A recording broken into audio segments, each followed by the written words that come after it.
Tadi kita buka kembali Nusa Al-Quran masih pada surat ke-25 surat Al-Furqan mulai ayat 52. Surat Al-Furqan surat ke-25 juz 19 mulai ayat 52.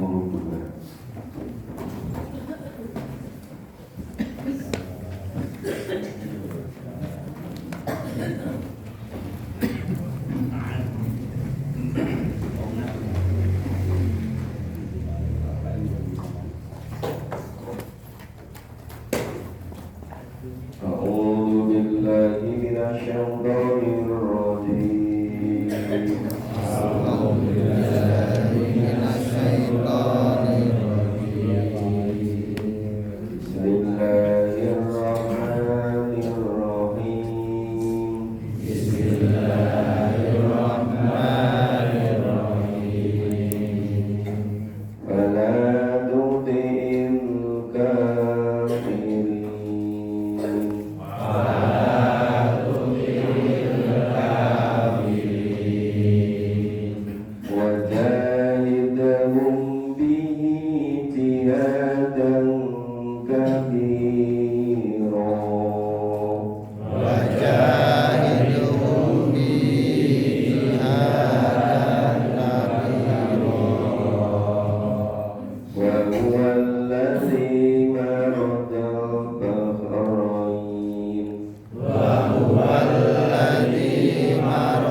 Yang dimaksud larangan ikut orang kafir itu bukan berarti orang kafir pergi kemana dibuntuti, bukan begitu.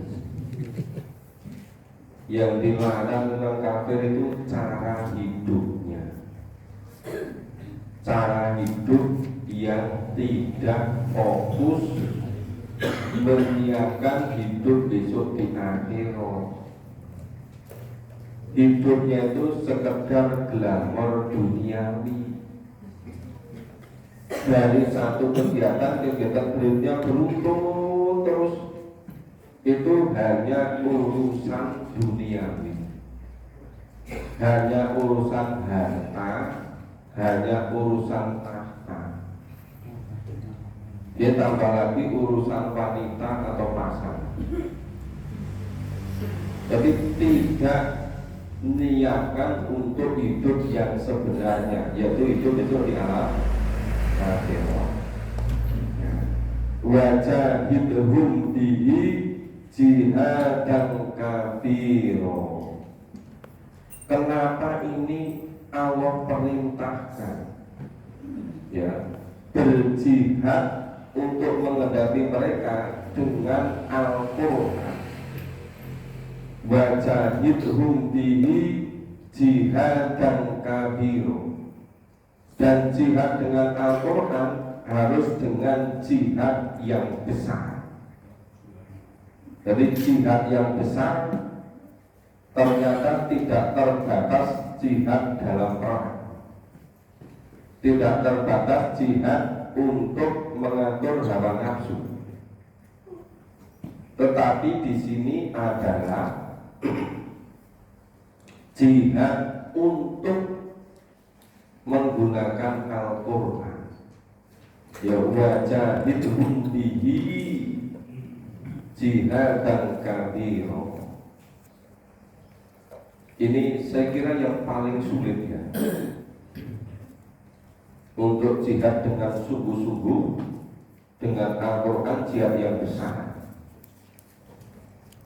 Kalau Al-Quran suruh manut kemauan manusia, jadi saya kira di mana-mana itu, jika manusia itu sudah punya frame pemikiran, punya kemauan ini, terus dicarikan ayatnya mana yang sesuai ini, juga di mana-mana itu.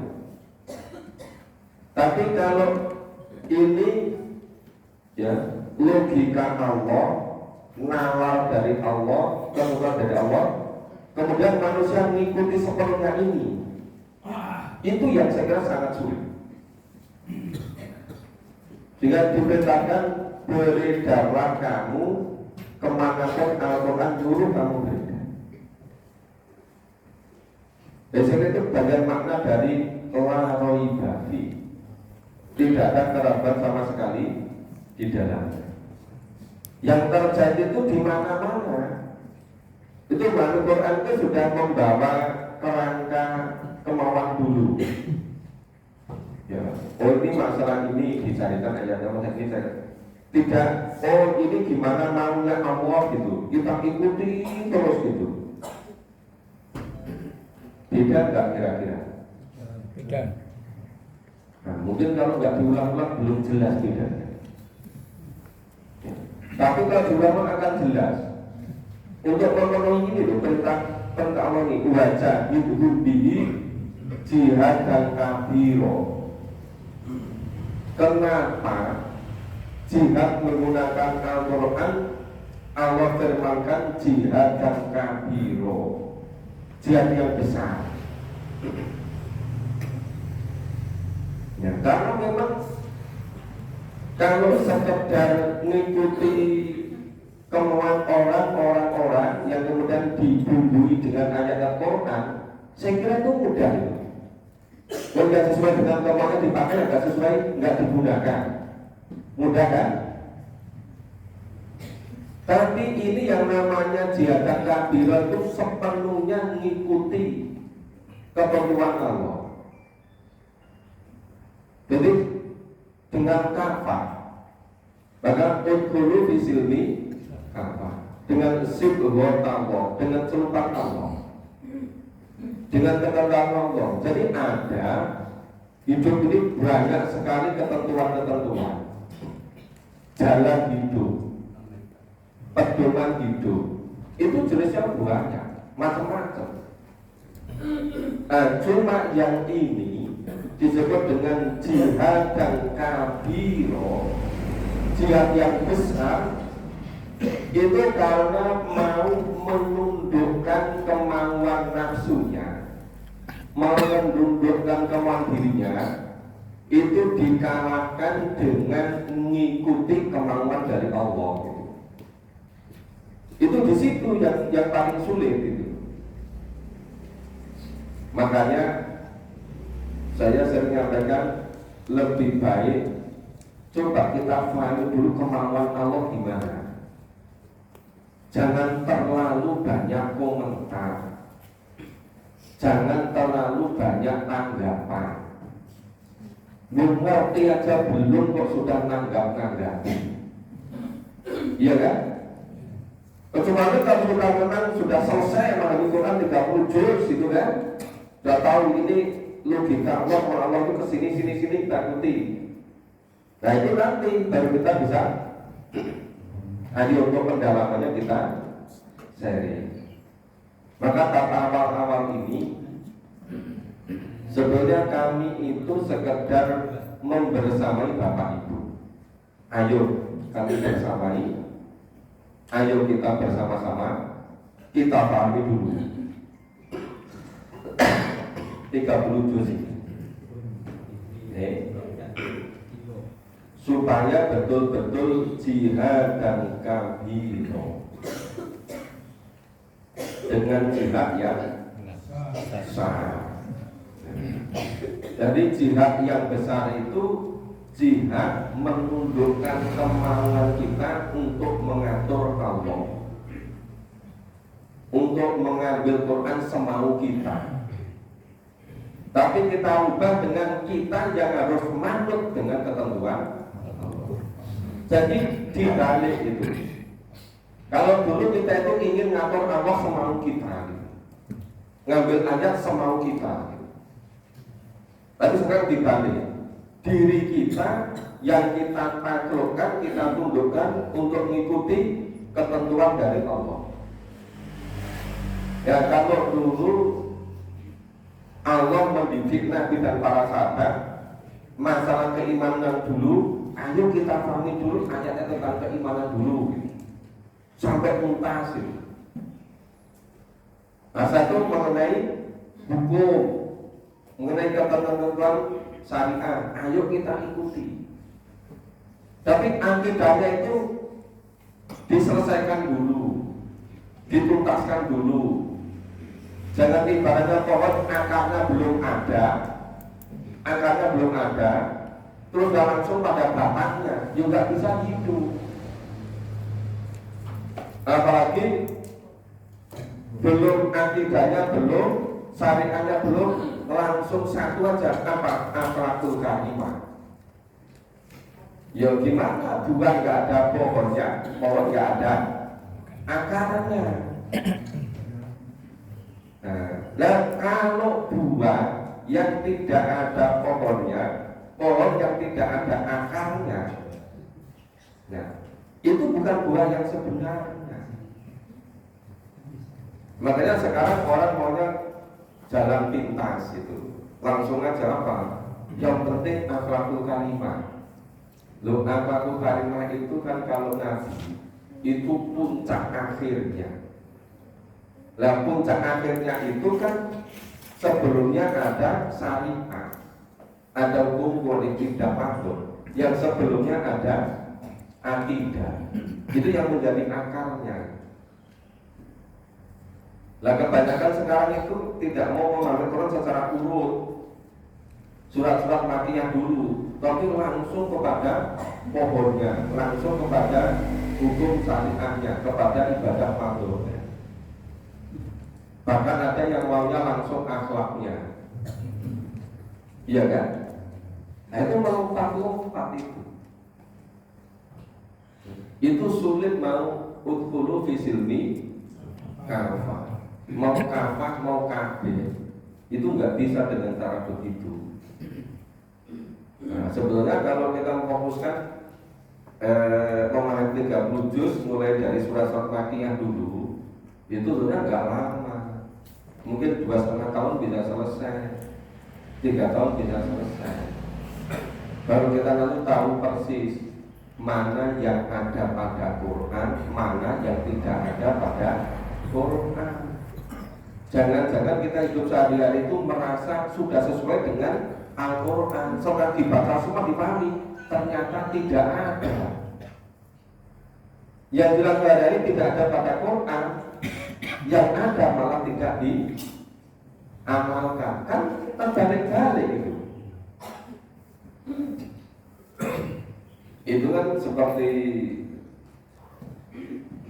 ngeri sekali nanti kalau dikatakan orang-orang musyrik, orang kafir dulu mengatakan Quran itu sekedar seperti ya itu syair-syair, puisi-puisi yang diambil dari orang-orang dulu gitu. Makanya dia semau mereka mengambilnya. Nah, kita tidak boleh begitu.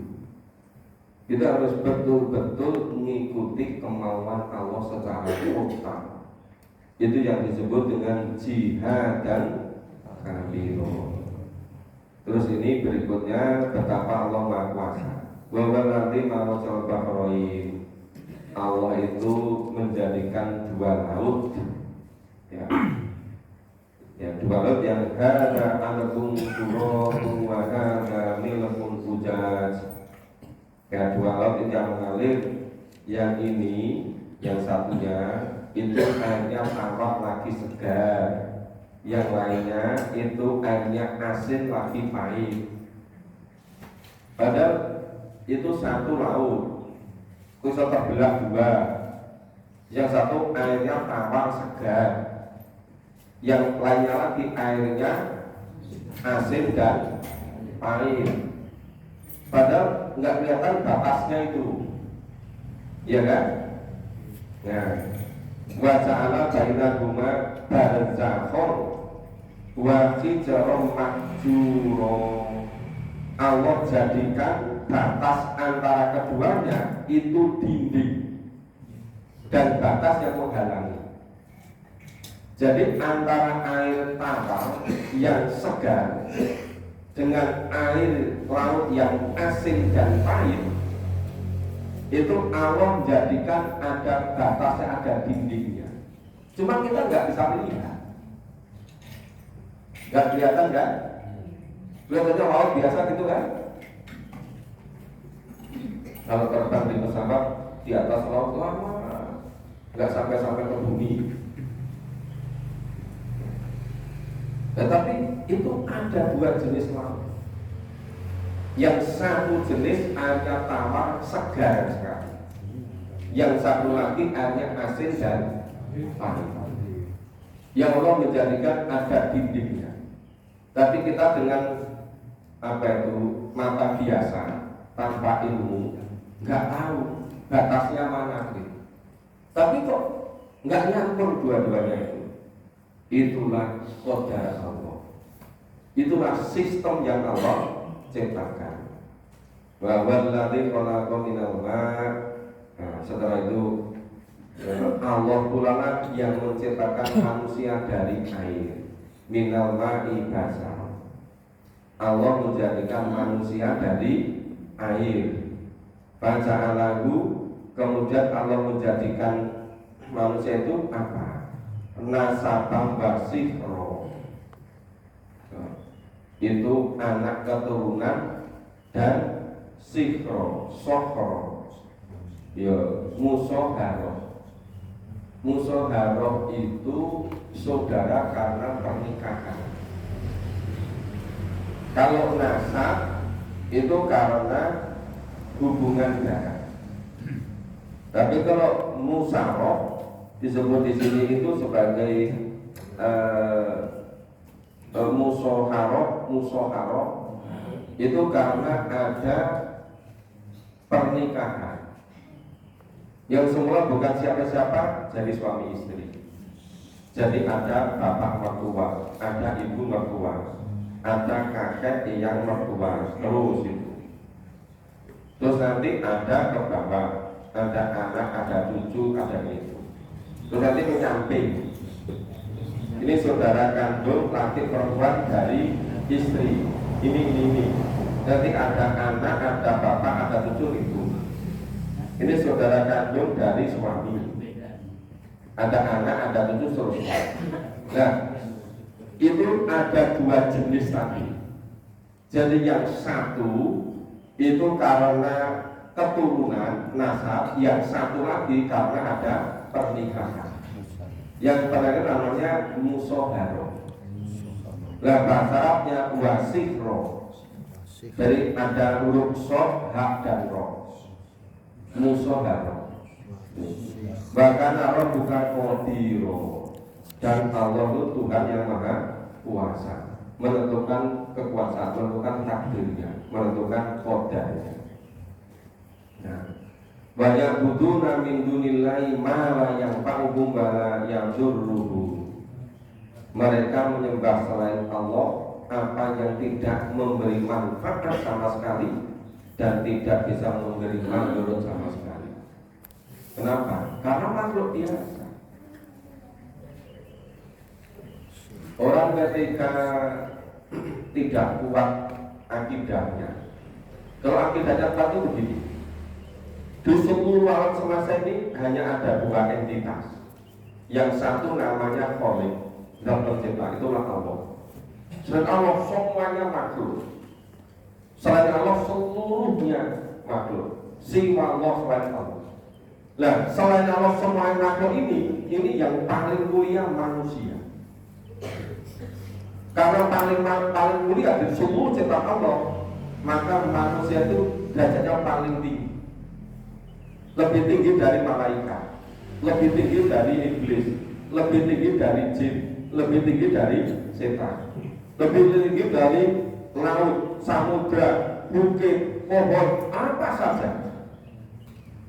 Lebih tinggi derajatnya dari binatang yang besar, dinosaurus. Walaupun sudah gak ada.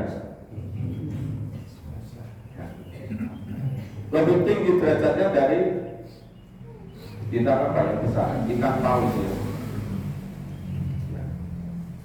Ini yang menjadikan akidah kita itu jernih. Kalau tidak bisa begitu, nanti ketemu apa yang besar, dikira itu Tuhan. Bilang matahari kok mensorong sinar, itu dianggap Tuhan. Begitu malam pun kelihatan itu gemerlapan berbagai macam bintang, kemudian bulan purnama ada bulan, itu dianggap Tuhan. Nanti pagi ada pohon yang besar itu dikeramatkan dari Tuhan. Lalu begitu pergi ke samudra, ke pantai laut itu mempertuhankan laut. Yang lebih berbahaya lagi itu mempertuhankan keinginan, mempertuhankan hawa nafsu. Nah, padahal itu Allah berfirman, "Mala yang tangguh wala yadurruhu." Tuhan-Tuhan selain Allah itu sama sekali tidak bisa memberi manfaat dan tidak bisa memberi manfaat. Bahkan al-kafiru ala rabbihi dhuhiro. Dan orang-orang kafir itu penolong setan untuk berbuat durhaka terhadap Tuhannya. Ya memang kalau orang-orang kafir itu ya memang kerjasamanya dengan setan. Tapi kalau orang yang beriman, setan itu betul-betul jadi musuhnya, ngadu mubin, musuh yang nyata. Maka tidak boleh koalisi dengan setan, karena musuh gitu loh. Nah, padahal itu yang Buddha itu minal jin nanti bangga. Bisa berupa jin, bisa berupa manusia. Lalu sekarang itu banyak orang ketika dapat terperangkap oleh perbuatan yang tidak jujur, misalnya korupsi sekian ratus miliar, sekian triliun. Nah, kemudian ini dijadikan alat untuk tawanan rawat jalan. Nanti kalau dia nggak mau mengikuti kemauan dari kingmakernya, dia jadikan rawat inap. Tapi karena dia tidak ingin sendirian, semua koleganya memang diajak juga ke situ. Jadi tidak mau sesat sendirian itu. Semuanya diajak ke situ. Padahal besok pertanggung jawab di hadapan Allah itu sendiri-sendiri. Coba, nanti berjuta-juta orang disesatkan seperti itu. Padahal dia sudah terlanjur terperangkap itu. Terperangkap oleh jalan hidup yang tidak sesuai dengan tuntunan Allah. Supaya dianggap umum, yang lain diajak semua ikut gitu loh. Kok dia gelem gitu loh. Makanya orang hidup di dunia ini selama tidak memahami Quran pasti mudah tertipu. Ya kan? Setiap pemilih pasti tertipu. Kenapa? Karena ukurannya hanya dunia. Ukurannya bukan kebenaran dari Allah. Ada yang tertipu memilih pemimpin baru 100 hari sudah sadar kalau pilihannya keliru. Ada yang sampai 9 tahun belum sadar.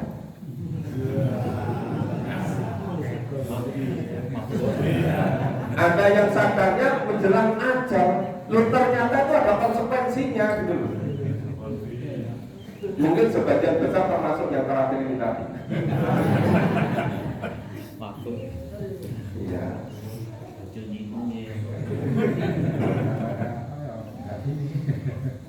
Biar agak jelas sedikit gitu. Wa ma arsalnaka illa mubasyiran wa nadhira. Dan tidaklah Allah mengutus kamu Rasul melainkan sebagai pembawa kabar gembira dan memberi peringatan. Masalah ada orang yang tertipu sampai menjelang ajal, ya kalau diingatkan nggak mau, ya sudah. Tapi kewajibannya menyampaikan, kewajibannya mengingatkan itu. Qul ma as'alukum alaihi min ajrin illa man syaa'a ayattakhidha illa rabbi sabila. Katakanlah, aku tidak meminta upah sedikit pun kepada kamu dalam menyampaikan risalah ini. Rasulullah dalam menyampaikan dakwah tidak minta imbalan apa-apa. Imbalan itu hanya satu, dari Allah. Kalau dari manusia itu imbalannya satu, apa? Mereka mau beriman. Jadi iman kepada 6 rukun iman, bukan balasan materi. Bahwa kemudian sahabat setelah paham, kemudian Abu Bakar menyerahkan seluruh kekayaan untuk fisabilillah, itu untuk kebaikan di akhirat dan sudah mulai dibalas di dunia ini. Tapi itu bukan untuk nabi, itu untuk yang bersangkutan. Bahwa kemudian Abdurrahman bin Auf ya, itu ketika dikabarkan bahwa dia akan masuk surga dengan merangkak seluruh kafilah dagangnya dimasukkan ke Baitul Mal supaya masuk surganya dengan lancar. Suatu ketika ada daerah yang terjadi paceklik, ya kelaparan lama gak bisa itu. Kemudian Utsman bin Affan mengirimkan ya sekian banyak itu ya, makan-makanan untuk membantu kemiskinan itu semuanya lillah, bukan untuk Rasul, tapi untuk yang bersangkutan sendiri. Nah, makanya sering saya sampaikan, orang itu tidak usah diajak-ajak infak, sedekah, wakaf, zakat. Nanti kalau memahami Quran dengan sendiri, dia hubungannya bersangkutan dengan Allah itu. Tapi setelah paham Quran, dan seringkali itu belum dipahami, memahami Quran, belum didampingi, belum dibersamai, wis langsung hukumnya gini. Dia seakan-akan itu tanpa roh, tanpa jiwa, seperti terpaksa atau terpaksa beneran.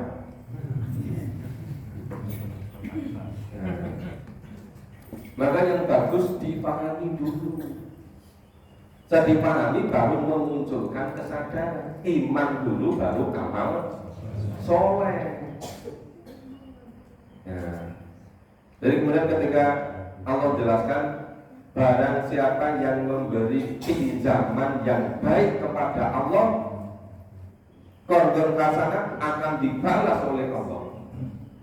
Itu bahasa pada Allah itu gak butuh apapun pada manusia. Tapi kalau bahasanya barang siapa yang mau memberi pinjaman pada Allah. Dan yang namanya pinjaman kan pasti dikembalikan kan. Kalau pinjaman nggak dikembalikan itu kan yang pinjam orang yang tidak jujur itu. Tapi kalau Allah pasti mengembalikannya berlipat ganda. Baik di dunia apalagi besok di akhirat. Oke. Kita baca berikutnya. A'udzu billahi minasyaitonir rajim. A'udzu billahi minasyaitonir rajim. Wa tawakkal 'alal hayyil ladzi la yamut. Wa tawakkal 'alal hayyil ladzi la yamut. La yamutu wa sabbih bihamdi. La yamutu wa sabbih bihamdi. Wa kafa bihi bidunubi ibadihi khabira. Wa kafa bihi bidunubi ibadihi khabira. Alladzi khalaqas samawati wal ardh. Alladzi khalaqas samawati wal ardh. Wa ma bainahuma fi sittati ayyam. Wa ma bainahuma fi sittati ayyam. Tsumma istawa 'alal 'arsy. Thumma istawa 'alal 'arsy. Ar-Rahmanu fas'al bihi khabira. Ar-Rahmanu fas'al bihi khabira.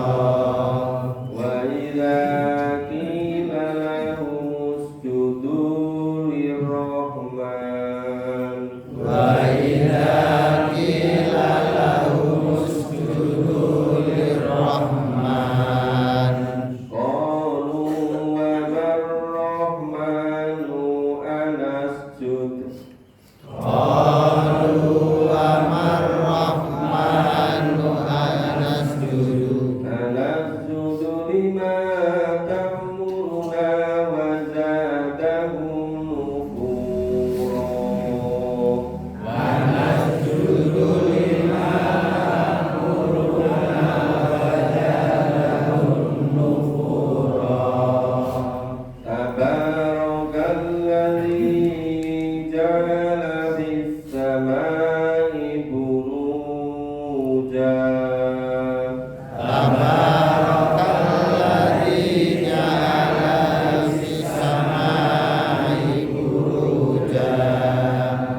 Wa ja'ala fiha sirajan wa qamaran munira. Wa ja'ala fiha sirajan wa qamaran munira. Wa huwa alladzi ja'ala al-laila wan-nahara khilfah. Wa huwa alladzi ja'ala al-laila wan-nahara khilfah. Liman arada an yadhakkara aw arada syukura.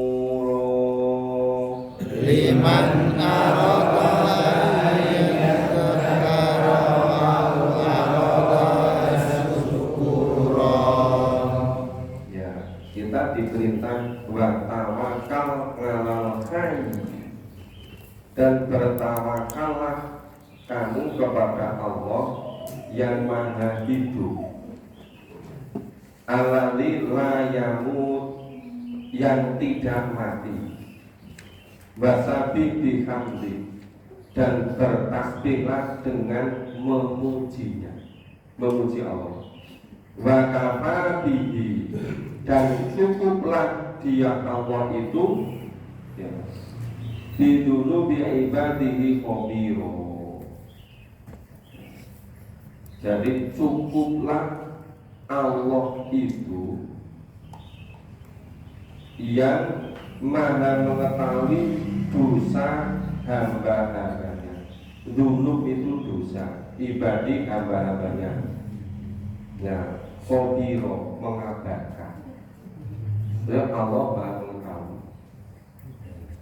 Jadi ini pertama, kita diperintah untuk bertawakal semata-mata kepada Allah, Allah yang hidup, Allah yang maha hidup, Allah yang tidak pernah mati.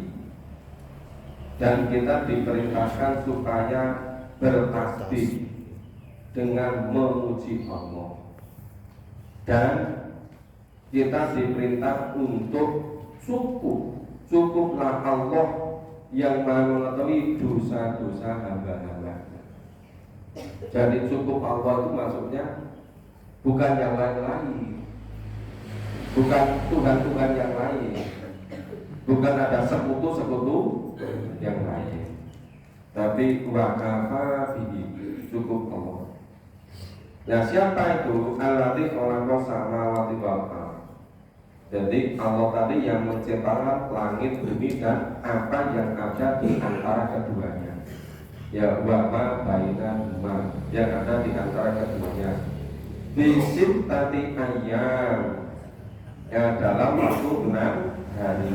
Cuma sama kalau ars, kemudian Allah bersemayam pada ars, pada singgasana. Ar-Rahmanu fas'al bihi khabiro. Nah, dan maka tanyakanlah tentang Allah itu. Nah, fas'al bihi khabiro, yang Allah itu maha mengabarkannya. Jadi kalau tentang Allah, tentang yang gaib, itu semuanya bertanya, informasinya pada Al-Quran, bukan pada yang lain. Kalau dulu pada buku primbon kan. Ya. Tapi kalau ini Allah itu yang mengkabarkannya beda itu dari Allah semata. Kalau melalui Rasulullah, karena Rasulullah sudah diberitahu oleh Allah. Karena yang tahu tentang yang gaib, yang tahu tentang kekuasaan Allah, maha besar Allah, itu hanya Allah semata. Nah, itu yang diinformasikan, yang dikatakan di dalam Al-Quran. Wadaki lala musjudu lirrahman, maka bila dikatakan kepada mereka, sujudlah kamu sekalian kepada yang maha penyayang, artinya sujudlah kepada Allah semata. Qalu, ini mereka siapa ini? Mereka orang-orang yang kafir, orang-orang yang musyrik, bahkan orang-orang yang munafik. Katakan apa? Wa marahmanu anas judu lima takmuruna wa zadahum nufura. Nah, orang-orang musyrik, orang kafir katakan, siapakah yang maha penyayang itu? Ya, malah tanya, wa marahman, siapa itu yang maha penyayang itu? Diperintahkan supaya sujud kepada yang maha rahman, tidak boleh pada yang lain. Malah bertanya, yang maha penyayang itu siapa? Yang rahman itu siapa? Apakah kami akan sujud kepada Tuhan yang kamu perintahkan kami sujud kepadanya? Itu bentuk mereka tidak mau. Masa sih kami disuruh sujud kepada Tuhan yang kamu serukan itu, yang kamu perintahkan itu, gitu. Dan perintah sujud itu menambah mereka menjadi jauh dari iman. Jadi diperintah sujud pada Allah malah bertambah jauh dari iman, bertambah kufur, bertambah ingkar. Kalau orang sekarang, masa zaman udah model begini, semuanya bisa dirasiokan, dinalar. Masa kembali kepada buku yang sudah 1500 tahun yang lalu? Udah apa nggak ketinggalan zaman gitu kan? Nah, itu maksudnya menolak, nggak mau gitu. Maka merasa lebih hebat, maka tidak mau disuruh sujud kepada Allah. Malah masa sih suruh sujud kepada yang kamu seru tadi, yang kamu ajak tadi? Malah tanya, siapa itu yang maha penyayang itu? Siapa yang maha pemurah itu? Padahal berkali-kali dijelaskan di dalam Al-Quran, yaitu Allah yang maha pencipta, yang maha mengatur, yang maha segala-galanya. Ya. Tabarakalladzi ja'ala fis sama, maksudnya Allah yang menjadikan di langit itu ada burujan, gugusan-gugusan bintang. Maksudnya Allah yang menciptakan di langit itu gugusan-gugusan bintang. Zaman dulu gugusan-gugusan bintang itu bisa digunakan untuk arah, ya, untuk arah perjalanan, untuk arah terkait dengan arah jalannya kemana. Bisa juga terkait dengan waktu. Itu melalui gugusan-gugusan bintang, namanya buruja. Waja'ala fiha siroja. Dan Allah menjadikan juga padanya matahari, ya, wa qamaro, dan bulan, muniro, yang bercahaya. Jadi Allah yang menciptakan langit ada gugusan-gugusan bintang. Allah yang menciptakan matahari, Allah yang menciptakan bulan. Itu jumlah ciptaan Allah kata sore takkan juga banyaknya. Seandainya manusia ini dari lahir mulai balik menghitung tata surya tadi dengan alat yang canggih, itu dihitung mungkin sampai meninggal, itu kira-kira baru bisa menghitung mungkin nggak lebih dari 6 miliar. Yang belum bisa dihitung jauh lebih banyak lagi, walaupun seluruh usianya untuk menghitung itu baru sebagian kecil yang bisa dihitung. Itu saking luasnya. Padahal yang seringkali jangkauan pada pesawat terbang itu baru di ruang angkasa, itu baru ketinggian kira-kira 30.000 di atas, 30.000 mil di atas permukaan. Nah, itu sudah seakan-akan diam saja di situ. Padahal kecepatannya bisa 900 km per jam. Tapi karena luasnya tadi, jadi itu ya luar biasa maha kuasanya Allah menciptakan. Dari menciptakan ya itu gugusan-gugusan bintang di langit, menciptakan matahari, menciptakan bulan yang bercahaya. Wa waladzi ja'ala laila wan nahar khilfah, dan dia Allah pula yang menjadikan malam dan siang silih berganti. Liman aroda, bagi orang-orang yang ingin ayat dakaro, mengambil pelajaran, au aroda syukuro, atau orang-orang yang ingin bersyukur. Jadi Allah menciptakan malam, menciptakan siang, itu silih berganti. Nah, pergantian malam dan siang secara teratur, ya, terus silih berganti seperti itu. Nah, itu sebagai pelajaran bagi orang-orang yang ingin mengambilnya sebagai pelajaran, dan sebagai apa itu orang yang bersyukur, nah itu bisa menggunakan itu sebagai untuk bersyukur. Misalnya gimana? Dia gini mensyukuri selebrasinya siang dan malam. Itu kenapa kalau Rasulullah dikatakan syahidah, menjadi saksi. Ya, saksi itu maksudnya Rasulullah itu bukan sekedar menjelaskan, tetapi Rasulullah memberi contoh langsung. Misalnya ketika Rasulullah menjalani hidup siang dan malam, malam dan siang. Jadi misalnya kalau sudah malam hari, kalau misalnya pergantian, kalau di sini ini kan jam 6 sore sampai jam 6 pagi, sudahnya begitu. Jika 12 jam malam, 12 jam siang. Nah, Rasulullah itu kira-kira kalau dimaksimalkan itu pada malam hari ibadahnya, sholatnya dengan mengulang-ulang baca Al-Quran itu 2/3-nya.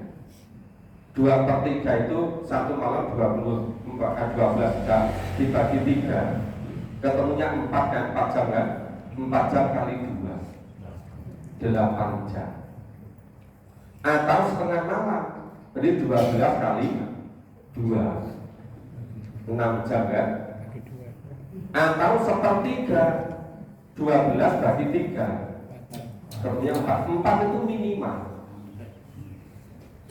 Coba kalau misalnya, kalau Rasulullah dulu itu kan kalau malam setelah sholat isya, kalau nggak penting sekali langsung istirahat, tengah malam sudah bangun. Tapi sekarang ini kan terlalu ramai, terlalu banyak listrik, terlalu banyak, malam itu seperti siang gitu kan. Ya kadang-kadang kegiatan itu sampai juga malam. Tapi seandainya kita itu mau berusaha, misalnya berusaha, walaupun habis sholat isya karena masih ada 2 kegiatan, tapi seandainya bisa kita secara istiqomah jam 9.30 malam, jam 9.30 setengah 10 itu pokoknya sudah mulai tidur, mulai istirahat. Jam 9.30 setengah 10, nanti jam 2.30 bangun. Jadi tidur malamnya 5 jam kan, 5 jam itu sudah cukup. Tuh kan, 9.30 sampai jam 12, 2,5 jam kan. Jam 12 sampai jam 2.30, 2,5 jam kan. 2,5 jam kali 2, 5 jam kan. Nah 5 jam. Jadi kalau bisa biasa tidur paling telat jam 9.30 malam. Kalau pokok-pokok jangan lewat dari itu. Nah nanti jam 2.30 bangun, ya wudhu, sholat, mengulang baca Quran,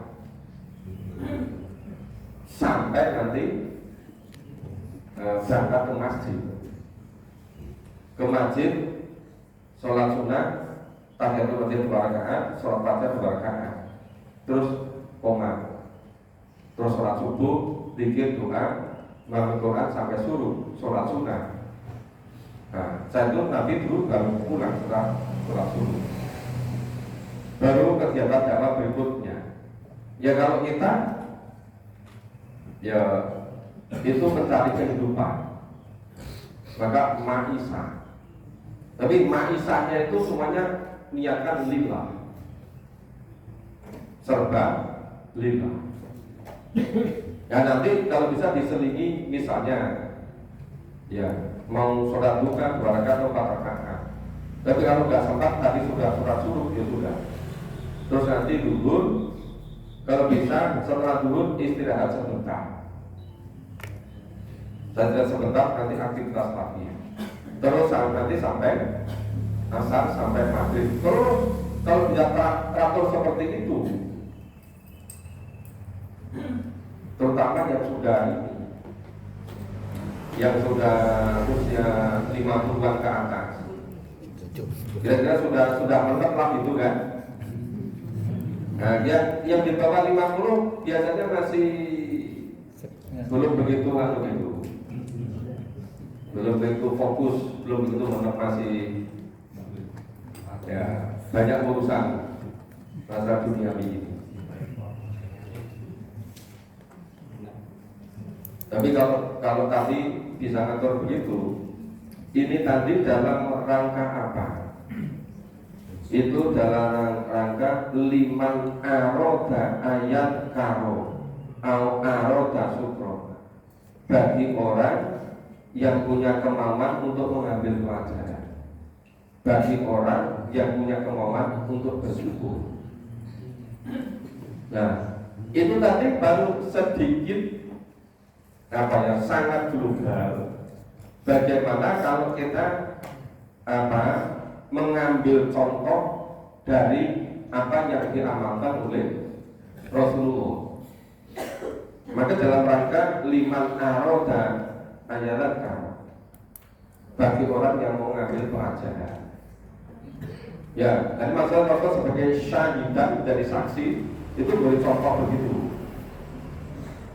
Ya, sebagai uswah hasanah.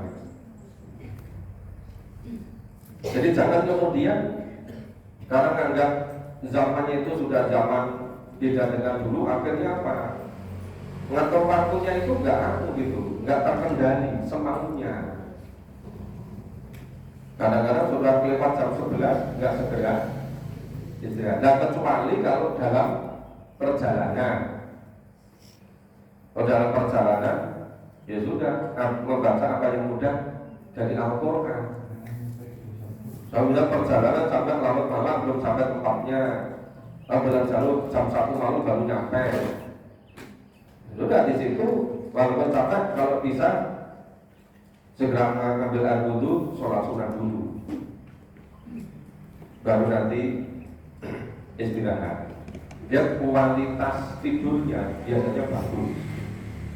Jadi walaupun sebentar tapi bisa nyukupi. Tapi kalau tidur berarti lama tapi kualitasnya nggak bagus, seringkali juga tidak menjadi badan ini fresh. Tetap aja masih merasa capek gitu. Itu berarti kualitas tidurnya yang kurang bagus. Maka ini ritme irama hidup sebetulnya menentukan bagaimana kebahagiaan di dunia ini, apalagi besok di akhirat.